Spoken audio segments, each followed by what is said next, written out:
Magandang araw po. At maraming salamat sa mga tumatangkilik, sumusubaybay at nanonood ng YouTube channel ni Maestro Honorio at ng mga YouTube video na kanyang ina-upload. Maraming salamat po. At ngayon ay nasa huling linggo na tayo ng buwan ng Agosto at tulad ng dati, matatanggap nyo na naman ang libre at walang bayad na weekly horoscope. At syempre pa, 2-in-1. Nalaman mo na ang iyong kapalaran sa linggong ito, ay maaari mo pang basahin ang isang nobelang hinango sa mga aklat na isinulat ni Maestro Honorio. Actually ay nagsulat na tayo ng unang aklat, Ang Sikreto ng Iyong Kapalaran. Ikalawang aklat, Ang Sikreto ng Iyong Kapalaran. Ikatlong aklat, Ang Sikreto ng Iyong Kapalaran. Ikaapat na aklat, Ang Sikreto ng Iyong Kapalaran. At kung wala ka pang sipi ng nasabing mga aklat, bilang patikim ay ipinagkakaloob natin ang isang nobelang hinalaw o sinipi sa isang chapter ng nasabing mga aklat. At ito ay ang nobelang pinamagatang Ang Sikreto ng Okultismo at Mistisismo na mababasa sa ilalim ng YouTube video na ito na weekly horoscope o sa description. Ang Sikreto ng Okultismo at Mistisismo ay isang kwento ng isang batang binatilyo na naghahangad na magkaroon ng kapangyarihan. Kaya't hinalughog niya ang lumang baol ng kanyang lolo Damyang Agimat na nasa pag-iingat naman ng tatang niyang si Sabater. At nang wala ang matanda ay pinuntahan ni Aryabhata ang kubo ng kanyang tatang na si Sabater sa bukid at doon ay natuklasan niya ang lumang baol. Dali-dali niyang hinatak ang lumang baol sa ilalim ng kamang kawayan at sinimulan niyang tingnan ang nasa loob. At natuklasan niya ang iba't ibang uri ng aklat at parapernalya tungkol sa kung paano magkakaroon ng kapangyarihan. At sa kasalukuyan ay binabasa ni Aryabhata ang isang mahiwagang aklat. At tayo ngayon ay nasa ika-89 labas na ng Sikreto ng Okultismo at Mistisismo. Kung nais mong mabuuin o balikan at makumpleto ang kwento ng Ang Sikreto ng Okultismo at Mistisismo, ay balikan mo lang ang mga nakaraang weekly horoscope. Hanapin mo ang unang labas, ikalawang labas, ikatlong labas, ikaapat na labas, hanggang makarating ka sa ika-89 labas na tayo ng Ang Sikreto ng Okultismo at Mistisismo, upang kung paano magkaroon ng kapangyarihan at iduktong mo at nang manamnam mo naman ang iba pang sinusulat ni Maestro Honorio, hindi lamang tungkol sa iyong kapalaran, kundi tungkol din sa pagkakaroon ng kapangyarihan. At ngayon ay matutunghayan mo na ang libre at walang bayad na weekly horoscope upang malaman ang magiging kapalaran mo sa huling linggong ito ng buwan ng Agosto hinggil sa sex, pag-ibig, love life, salapi, negosyo, career, travel, family, swerteng kulay, swerteng numero, at marami pang swerteng darating sa iyo sa huling linggong ito ng buwan ng Agosto. Kaya nood na Weekly Horoscope, August 23 to 29, 2026. Aris, silang isinilang mula ika-21 ng Marso hanggang ika-19 ng Abril. Sa ika-4 na linggong ito ng buwan ng Agosto, may mga pangyayaring nagbibigay ng saya at galak na mararanasan ang tao na hindi niya akalain na mapapa sa kanya. Sa isang pambihira at minsang pagkakataon sa iyong buhay, magugulat ka. Pasasayahin ka ng langit sa ngayon. Ibibigay ang magpapaligaya sa iyo.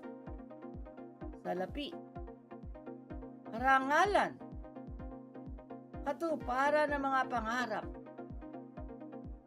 maligayang pakikipagrelasyon, at peace of mind. Mapalad na kulay ang maroon. Maswerteng numero 3, 6, 15, 27, 38, at 40. Taurus, silang isinilang mula ika-20 ng Abril hanggang ika-20 ng Mayo. Walang duda, sa ika-4 na linggong ito ng buwan ng Agosto, muling ibinabalik ng langit ang iyong maswerteng mga araw. At ito ay magsisimula na ngayon. Hilingin mo na ang iyong pinakagustong mangyari sa iyong buhay. Oo, sa isang idlap, ito ay tiyak na mangyayari at matutupad. Huwag nang pakahabaan pa ang iyong mga kahilingan. Konting dasal, konting panalangin, at humiling ka na agad. Sa ganyang paraan, simpleng matutupad din ang lahat ng iyong mga kahilingan. Higit lalo, ang mga kahilingan mo na may kaugnayan sa salapi at material na mga bagay. Mapalad na kulay ang red. Maswerteng numero 9, 18, 25, 34, 39, at 42. Gemini, silang isinilang mula ika-21 ng Mayo hanggang ika-21 ng Hunyo. Sa ika-4 na linggong ito ng buwan ng Agosto, ikaw ay lubos na iingatan at pagpapalain ng langit. Ibig sabihin, sa panahong ito ng iyong buhay, hindi makapapanig sa iyo ang kabiguan at kalungkutan. Dahil ang nasa itaas ang magbibigay mismo sa iyo ng malaking tagumpay, ng galak at ng kaligayahan. Kaya wala kang dapat gawin sa ngayon, kundi laging magpasalamat at magpuri sa may kapal sa pamamagitan ng patuloy na panalangin at pagtulong sa iyong kapwa.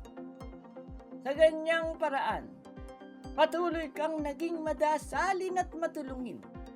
Tuloy-tuloy kang pagpapalain ng langit at lalo pang bibigyan ng dagdag na mga biyaya at magagandang kapalaran. Mapalad na kulay ang gray. Maswerteng numero 2, 12, 14, 22, 29 at 32.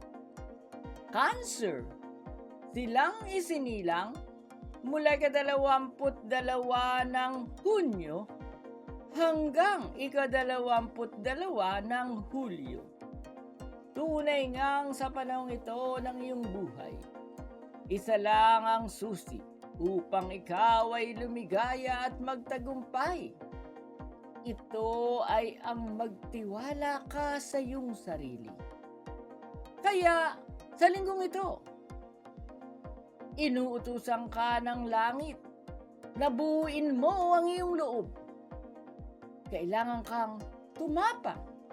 Kailangan kang magpakatatag at sumugod. Ito ang wag na wag mong kalilimutan sa ngayon, ang magmatapang. Dahil sa panahong ito ng iyong buhay, ito mismo ang magbibigay sa iyo ng maraming swerte at magagandang kapalaran. Kaya naman, kapag patuloy kang naging matapang, kapag patuloy kang sumugod, hindi makapapanaig sa iyo ang kabiguan. Patuloy kang magtatagumpay at magiging maligaya. Mapalad na kulay ang silver. Maswerteng numero 7, 16, 27, 30, 38 at 40. Leo, silang isinilang mula ika-23 ng Hulyo hanggang ika-22 ng Agosto. Hindi maganda ang hindi nakikinig sa opinyon ng kanyang mga kakilala. Kaya para hindi ka mabigo sa iyong buhay, sa ika-4 na linggong ito ng buwan ng Agosto, buksan mo ang iyong tenga at makinig ka sa payo ng mga taong alam mong may maitutulong sa iyo. Sa ganyang paraan, nakikinig ka sa sinasabi at pinapayo ng iba, mas madali kang magtatamo ng swerte at magagandang kapalaran, lalo na sa larangan ng salapi, sa larangang panglipunan, sa mga malapitan at malayuang paglalakbay. Mapalad na kulay ang golden yellow. Maswerteng numero 1, 19, 23, 31, 37 at 45. Virgo, silang isinilang mula ika-23 ng Agosto hanggang ika-22 ng Setyembre. Sa ika-4 na linggong ito ng buwan ng Agosto, may mahiwagang pangyayaring magaganap sa iyong karanasan ngayon. Ito ay ang kasabihang marami ang aanihin, ngunit kakaunti lang ang taga-ani. Sa panahong ito na malapit nang pumasok ang Bear Months, kabilang ang pangalan mo sa listahan ng mga taga-ani.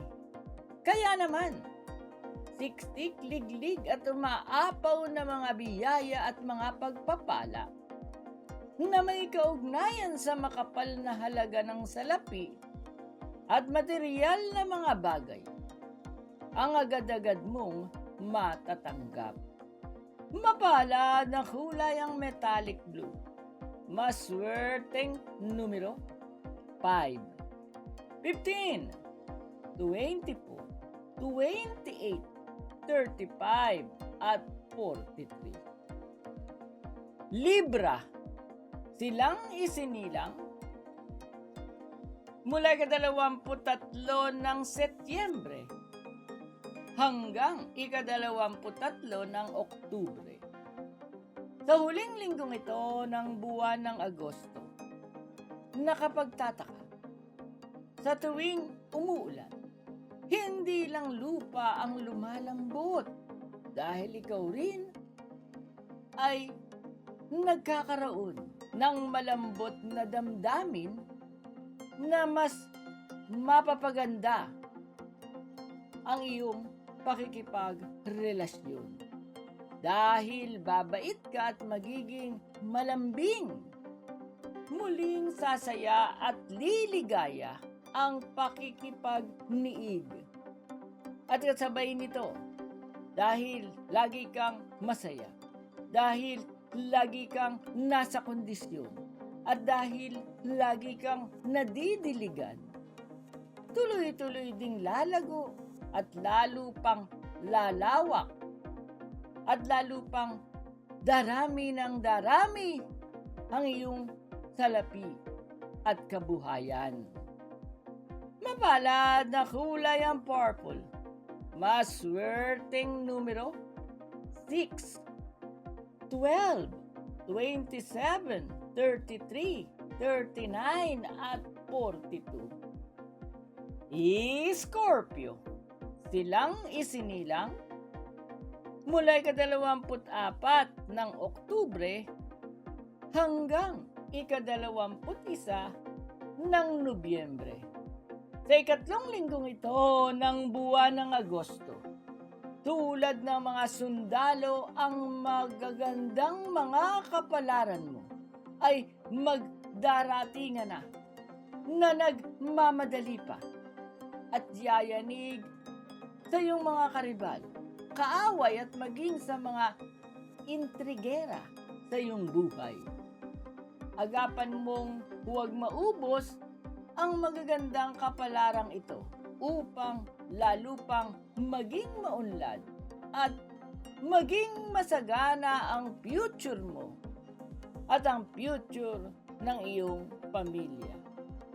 Handaan mo kapag humahawa ka ng limpak-limpak na salapi at nagkakaroon ng mga karangalan, huwag na huwag mong kakalimutang mag-ipon.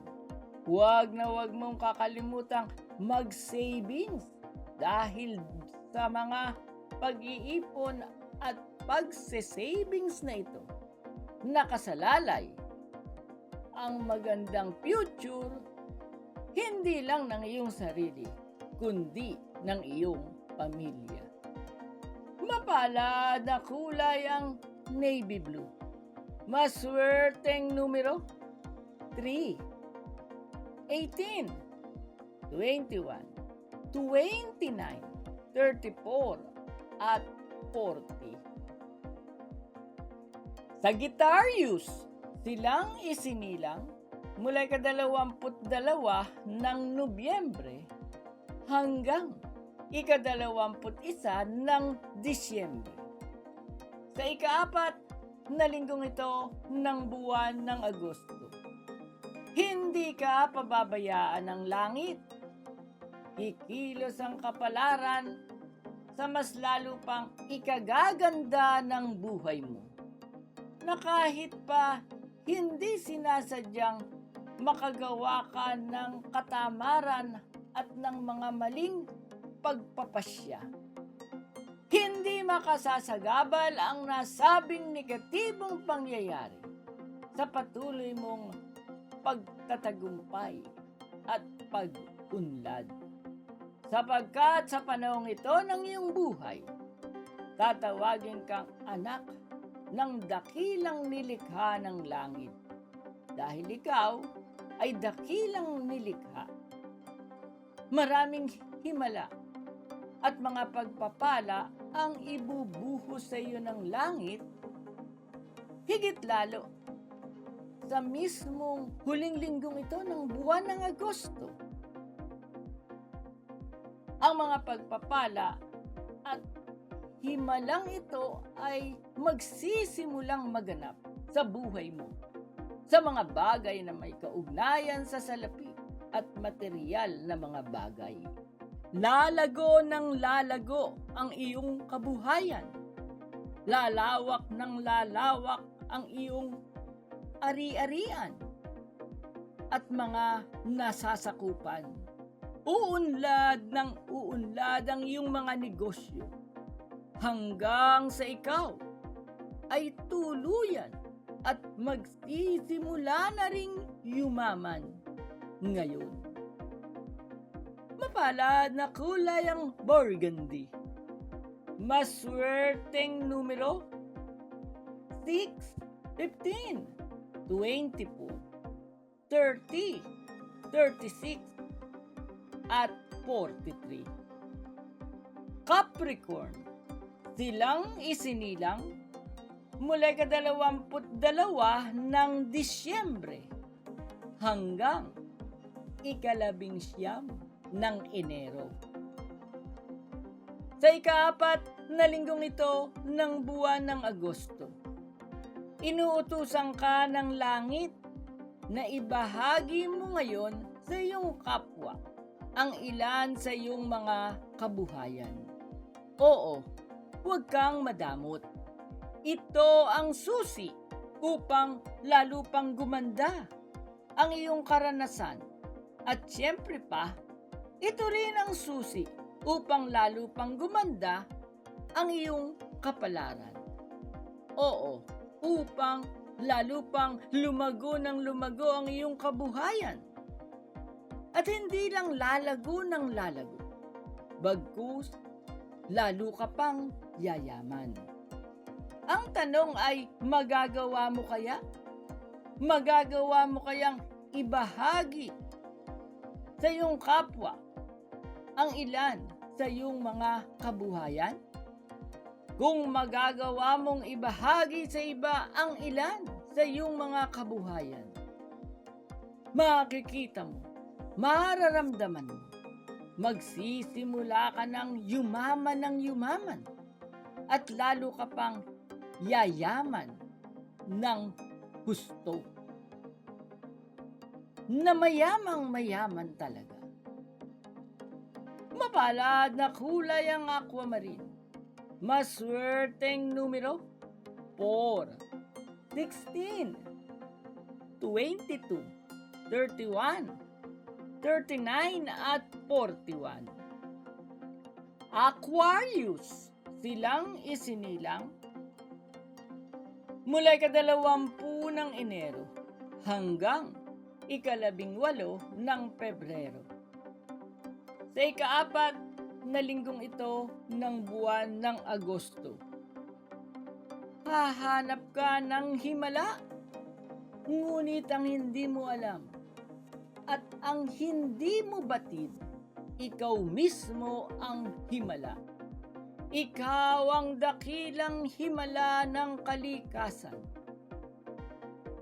At dahil ikaw mismo ang himala, lahat ng isipin mo, lahat ng iplano mo, lahat ng ambisyonin at pangarapin mo, mula ngayon ay isa-isa nang matutupad, simple at madaling ipagkakaloob sa iyo ng langit. Kaya naman, huwag mong sayangin ang bawat araw.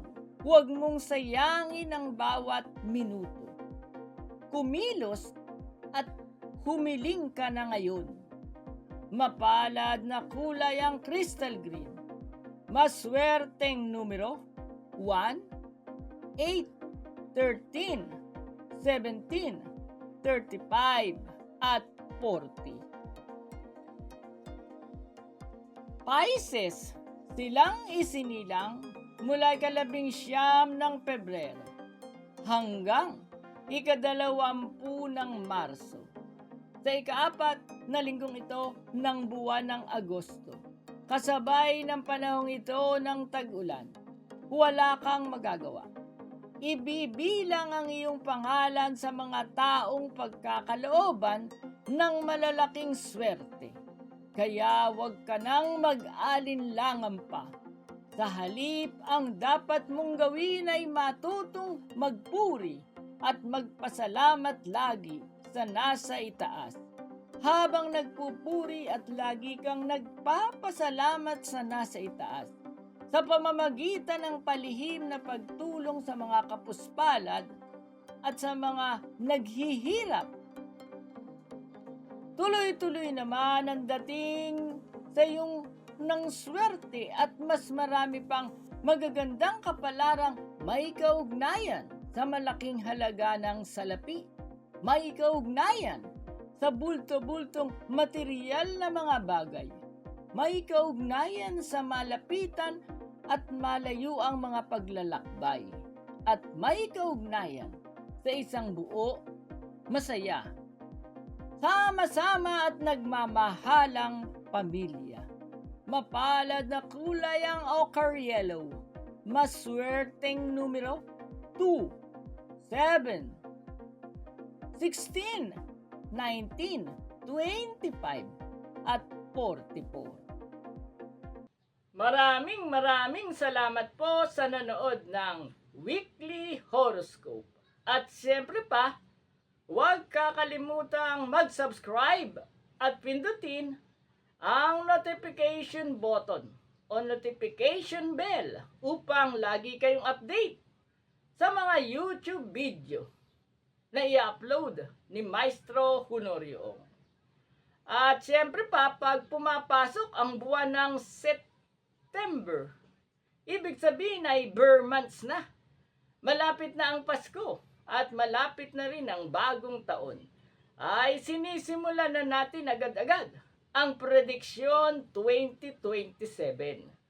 Kaya kung nais mong makatanggap ng libre at walang bayad na magiging kapalaran mo sa susunod na taong 2027, ayon sa pag-aanalisang Chinese Elemental Astrology, ayon sa pag-aanalisang Numerology, ayon sa pag-aanalisang Western Astrology at iba't ibang kombinasyon ng pag-alam ng kapalaran, ay mag-subscribe at pindutin ang notification bell o notification button upang pag sinimula na nating iserialize ang prediksyon 2027, ay agad-agad mong malaman at matuklasan ang iyong magiging kapalaran sa susunod na taong fire ship o panahon ng nag-aapoy na tupa, at ang tupa ay siya ring tinatawag na nag-aapoy na kambing. Muli, maraming salamat at magkita-kita tayo para sa susunod na Weekly Horoscope.